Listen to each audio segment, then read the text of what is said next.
Hello, kamusta kayo? Welcome to our deep dive today. We are going to be opening up the very first chapter of our timeline, what we call the early world. Okay, we're going to dive right into this because this specific chapter is absolutely crucial. It's the foundation for understanding literally everything else that follows. Now, para mas maintindihan natin deeply these ancient texts without feeling totally intimidated, we need to establish a clear lens before we look at the big picture. So here's our roadmap. Number 1, the context of the early world. 2, poetry versus linear history. 3, the 3x2 creation grid. 4, the fall and losing trust. And finally, number 5, how we escalate to the flood. All right, jumping straight into section 1, context of the early world.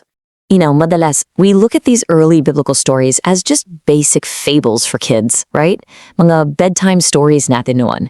But they actually hold a profoundly intentional structure. The early world covers Genesis chapters 1 through 11, and on our timeline, we represent this with the color turquoise. Bakit turquoise? Well, if you look at the Earth from space, what do you see? You see this beautiful turquoise ball. It's a great visual reminder of God's original, perfect creation of our planet. Moving right along to section 2, poetry versus linear history. So ang pinakamalaking pagkakamali ng mga beginners kapag nagbabasa ng Genesis is trying to read the very beginning like a modern history textbook. Look at the prehistory phase here, covering Genesis 1 to 11. This is actually written as dramatic Hebrew poetry. Now wait, hindi ibig sabihin niya na fake siya. Not at all. It means God is communicating creative, profound truths about our existence using really deep themes and patterns. Kapag lumipat na tayo sa susunod na phase, starting in Genesis 12 up to 50, dyan na papasok yung linear history. That's your more factual, chronological record of characters like the patriarchs. Okay, get ready for section 3, the 3x2 creation grid. Prepare to have your mind blown a little bit because we're going to see how that Hebrew poetry actually functions in the creation story. Check out this quote from Genesis 1 verse 2. It says, "The earth was without form and void." So, right before creation starts, we have two massive problems. Una, formlessness or walang hugis. Pangalawa, a void or walang laman. Keep those two words clearly in your mind, formless and void. Because God's creation brilliantly illustrates the exact solution to those two problems. Days 1 to 3 beautifully solve the formlessness as God creates the actual forms. Day 1 creates time, Day 2 creates space, and Day 3 creates the land. Then, tignan niyo yung days 4 to 6, they perfectly filled those specific voids. He fills time with the sun, moon, and stars on Day 4. Day 5 fills the space with birds and fish, and Day 6 fills the land with animals and mankind. Grabe, diba? It's like a giant puzzle fitting together perfectly. This proves it's an incredibly structured masterpiece of literature, hindi lang siya random list na ginawa bigla. Now, sa pinakatuktok ng creation na yan, on Day 6 is mankind.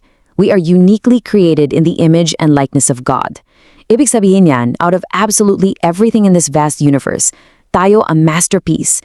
We were placed in the garden with reason, free will, and this totally unique capacity to deeply trust and love our Creator. Which unfortunately brings us to section 4, the fall and losing trust. Yeah, as we know, things kind of go south real quick. Dito na nag-iiba yung ihip ng hangin sa kwento natin. Look at this quote from the serpent. Did God say you shall not eat of any tree in the garden? Mapapansin nyo dito, the enemy's very first tactic isn't some loud outright attack. It's subtle. He just twists God's words slightly. Nagtatanim siya ng buto ng doubt, secretly questioning the absolute goodness of God. So, the absolutely crucial takeaway about the fall is that hindi po ito tungkol sa isang magic piece of fruit. I mean, as if God really wanted to keep a specific vegetable tree all to himself, diba? It was never about that. It was a devastating pride problem. They were grasping for creation instead of relying on the Creator. Adam and Eve's true sin was pride. They idolized creation over God, which, by the way, is the literal definition of idolatry. This whole thing was a fundamental loss of trust in God's goodness. And honestly, it's a brokenness that hanggang ngayon, we have to admit kinakaarap pa rin nating lahat. Let's move into our final section, Section 5, Escalate to the Flood. Because once that initial trust was broken in the garden, sin didn't just stay put. Hindi siya nagstay sa piece of fruit na yun. It aggressively unraveled the world in a super rapid timeline. Look at this escalation. On Day 6, we have the fall in the garden. Just a few hours later, they are already hiding from God in total fear. Years later, it spirals into literal sibling murder with Cain and Abel. Generations later, it becomes this massive global brokenness that requires the flood. It really makes you ask yourself, sa timeline na ito ng broken trust, where might you be hiding from God right now? Nakakatakot isipin how fast sin aggressively escalates kapag nawala yung fundamental trust natin. And the climax of this timeline brilliantly illustrates the consequence. The flood of Noah is absolutely not a cute children's story. It is a radical historical remedy for the devastating reality of human brokenness. Tanggalin na natin yung common myth that Noah's Ark is just a cute nursery rhyme that may mga giraffes peering out of a tiny wooden boat. It actually represents the heavy, dark reality of sin. But at the exact same time, it shows God's radical, unyielding commitment to starting over and saving humanity. So, I want to end our explainer today with a pretty profound thought for you to chew on. If the very first broken trust and the ultimate fall of mankind happened in a garden, where do you think God's ultimate solution will take place? I'm going to leave you to think about that one.